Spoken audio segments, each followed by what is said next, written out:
one of the main factors that I noticed again and again, I spent the last 10 days or so making what seemed to me a very obvious comparison, which would to build our confidence that it was okay to be able to start opening up, which was to say, go back to February 2022, Hong Kong had a huge outbreak and there was over 9,000 deaths, and it was not pretty. It was very difficult. And then 6 months later, or a few months later, around June or so, Taiwan made the decision to open up. And in the subsequent 6 months, Qinbo, they had something over 18,000 deaths. It was parabolic on a chart. This was very scary. But then look at what happened.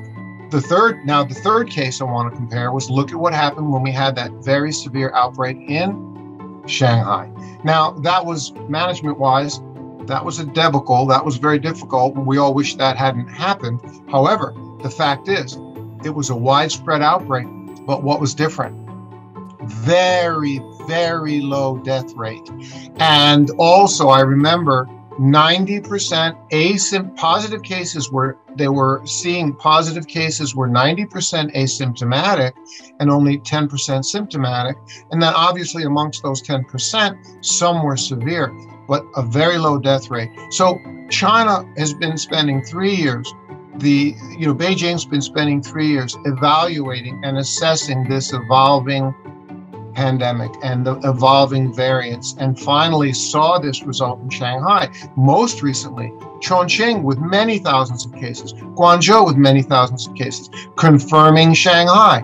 Very, very low death rate. So the government finally could say, we can now pivot from this 100% focus on protecting health.